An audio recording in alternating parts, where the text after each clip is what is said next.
Nós vamos permanecer neste assunto, vamos receber agora o doutor em Direito Internacional e Relações Internacionais, Eduardo Saldanha. Muito bom dia, Eduardo, prazer tê-lo conosco. De fato, essa perspectiva real de já ter uma prisão do ex-presidente dos Estados Unidos pode acontecer. Prazer tê-lo conosco aqui, Eduardo. Bom dia.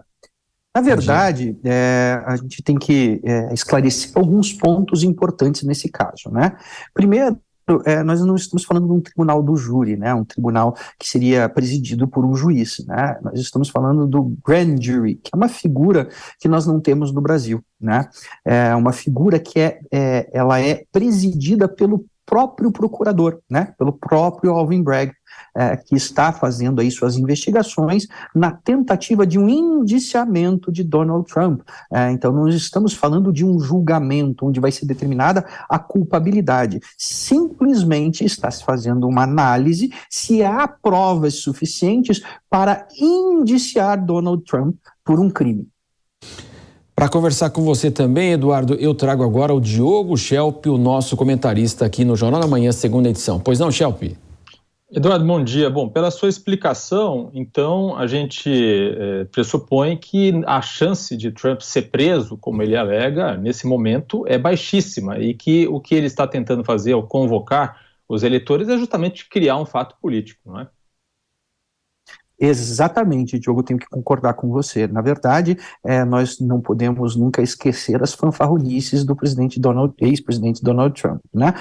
Obviamente, ele está transformando tudo isso num fato político. Quando a gente fala de um grand jury, existe a grande possibilidade dele ser indiciado, né? Mas para isso há que se determinar em qual crime ele será indiciado, qual é o conjunto probatório, né? Então as chances dele ser preso existem, mas elas são pequenas. Portanto, obviamente, ele está transformando tudo isso num grande ato político. Mas também não podemos esquecer e existe uma discussão muito grande nos Estados Unidos que a própria investigação de Alvin Bragg, por ser também algo muito importante na carreira do procurador, também trata-se de um fato também de caráter político, né? Então, a primeira coisa é definir qual tipo de crime incorreu Donald Trump para que ele seja indiciado. No meio jurídico nos Estados Unidos, principalmente nas cortes de Nova York, tem um ditado que num grand jury até mesmo um sanduíche poderia ser indiciado por homicídio, né? Porque é muito comum quando o grand jury ele é estabelecido e o promotor ele conduz esse grand jury, ele vai apresentar provas que geram a possibilidade de indiciamento. Esse indiciamento ele pode resultar na prisão ou numa mera multa, depende se é um crime de menor potencial ofensivo ou de maior potencial ofensivo, o que geraria a prisão. Não acredito que seja o caso de uma prisão, portanto, o estardalhaço de Donald Trump, ele tem um caráter político, mas existe sim a possibilidade dele ser preso, por menor que seja. Agora, Eduardo, para a gente saber a questão temporal, então, a partir do momento que ele for indiciado, se for indiciado, seria isso rápido ou ele vai buscando tempo também? Ele pretende ser candidato novamente, ele sentado na cadeira de presidente, a situação poderia mudar radicalmente, evidentemente, né? Na verdade, a gente está vivenciando algo inédito nos Estados Unidos, que é um ex-presidente ser julgado por um crime, né? Qual o crime de Donald Trump, né? Podemos ter aí três possibilidades. A primeira possibilidade é que ele seja acusado de violação de regras de campanha, de financiamento de campanha, né? Pela utilização de $130 mil para influenciar eleitores ao esconder a história da Stormy Daniels.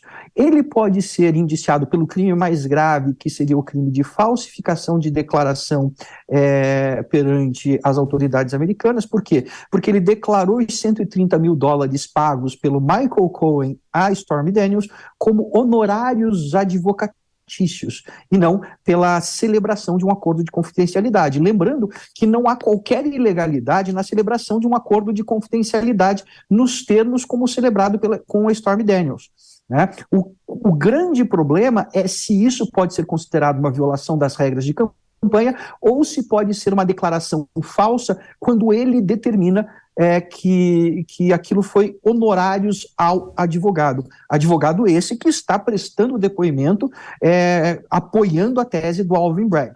Portanto, se for considerado como um crime de falsificação dessa declaração, nós temos uma pena mais grave, que pode chegar a 4 anos de prisão.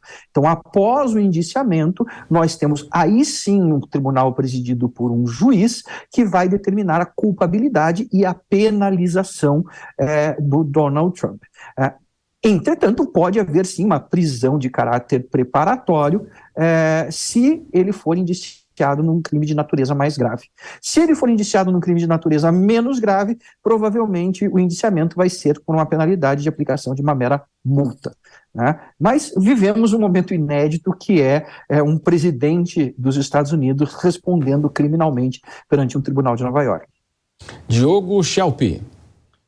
A gente viu na reportagem, né, foram apresentados outros casos, outras investigações que envolvem Donald Trump, e eu posso acrescentar aqui mais 2, né? Uma delas é justamente a questão ainda da invasão do Capitólio em janeiro, né, dia 6 de janeiro, depois das eleições, e também a questão dos documentos da Casa Branca que teriam sido levados para o resort de propriedade de Donald Trump. Quais desses casos, dessas investigações, você acredita que podem ter um impacto maior na carreira política, na ambição política de Donald Trump de voltar à presidência? Na verdade, Schelp, eu acredito que o caso que pode ter maior impacto especificamente é esse que nós estamos vendo, né? Porque é um fato que é comprovado documentalmente e com um número muito pequeno de testemunhas. Então é um caso muito mais fácil para o Alvin Bragg, considerando também os tribunais de Nova York, as cortes de Nova York, que é onde está sendo analisado esse caso. Portanto, o caso que pode gerar maior repercussão e maior impacto numa futura candidatura, no futuro político de Donald Trump, é exatamente o pagamento de $130 mil num suposto acordo de confidencialidade. O grande problema é como ele declarou isso. Se ele tivesse simplesmente declarado que foi um acordo, ele teria problemas políticos lá durante as eleições, porque iriam dizer que ele estava tentando calar alguém, né, do que ele declarar como honorários de advogado. Portanto, de fácil comprovação, com uma abundância de testemunhas. Portanto, esse é o caso para o Ministério Público, o procurador, conduzir. Lembrando que um grand jury ele é baseado num conjunto probatório, então tem que se apresentar provas robustas, né? Então, esse provavelmente é o caso que gera maior repercussão, maior risco ao futuro político de Donald Trump. Claro que o mundo e nós vamos continuar acompanhando e agradecemos a participação do Eduardo Saldanha aqui na programação da Jovem Pan. Muito obrigado, viu, Eduardo? Obrigado, um bom dia a todos. Muito bom dia.